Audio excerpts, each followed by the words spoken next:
ಸರ್ವಸಾಧಾರಣವಾಗಿ ವಿಧವೆಯರನ್ನ, ದಿಕ್ಕಿಲ್ಲದೆ ಇರುವವರನ್ನ, ತಂದೆ ತಾಯಿ ಇಲ್ಲದೆ ಇರುವಂತ ಮಕ್ಕಳನ್ನ ಕೇವಲವಾಗಿ ನೋಡುವಂತ ಜನಗಳಲ್ಲಿ ನಾವಿದ್ದೇವೆ.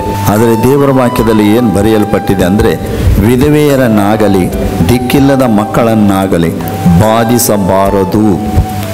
ಯೆಹೋವನ ಆಜ್ಞೆ. ಅವರ ಅರ್ಥ ಭಾಗ, ಬುದ್ಧಿ ಅರ್ಧ, ದೇಹ ಅರ್ಧ, ಶಕ್ತಿ ಅರ್ಧ, ಆಲೋಚನೆ ಅರ್ಧ. ಆದರೆ ಆ ಅರ್ಧಕ್ಕೆ ನಾವು ಸಹಾಯ ಮಾಡಬೇಕು. ಸಂಪೂರ್ಣ ದೇವರು ಅವರ ಬಳಿಯಲ್ಲಿರ್ತಾರೆ. ಅವರನ್ನು ನಾವು ಗೌರವಿಸುವಾಗ, ಅವರನ್ನು ಸ್ಪಂದಿಸುವಾಗ ಖಂಡಿತವಾಗಲೂ ದೇವರು ನಮ್ಮನ್ನು ಆಶೀರ್ವದಿಸ್ತಾನೆ. ಏಲಿಯನ ಕಾಲದಲ್ಲಿ ಬರಗಾಲ ಉಂಟಾಯಿತು. ಎಷ್ಟೋ ಜನರು ಶ್ರೀಮಂತರಿದ್ದರು. ಆದರೆ ದೇವರು ಏಲಿಯನನ್ನ ಪೋಷಣೆ ಮಾಡಲಿಕ್ಕೆ ಎಲ್ಲಿ ಕಳಿಸಿದಾನಂದ್ರೆ ವಿಧವೆಯ ಮನೆಗೆ ಕಳಿಸಿದ್ದಾನೆ. ಈ ವಿಧವೆ ಮನೆಗೆ ಯಾಕೆ ಕಳಿಸ್ತಾ ಇದ್ದಾನೆ? ಆ ವಿಧವೆ ಮನೆಯಲ್ಲಿ ಏನಾದರೂ ಶ್ರೀಮಂತಿಕೆ ಇತ್ತ? ನಾವು ಜಾಗ್ರತೆಯಾಗಿ ನಾವು ಆಲೋಚನೆ ಮಾಡಬೇಕು. ಗಂಡನಿಲ್ಲ, ಅರ್ಧ ಭಾಗ ಆತನಲ್ಲಿದ್ದಾನೆ, ಆಕೆಯಲ್ಲಿದ್ದಾನೆ, ಅವರ ಮನೆಯಲ್ಲಿದ್ದಾನೆ. ಅದಕ್ಕೆ ನಾನಿಲ್ಲಿರ್ತೇನೆ, ನೀನು ಬಾ, ಈ ಬರಗಾಲ ಮುಗಿಯುವ ತನಕ ನಿನ್ನನ್ನು ನಾನು ಪೋಷಣೆ ಮಾಡುತ್ತೇನೆ.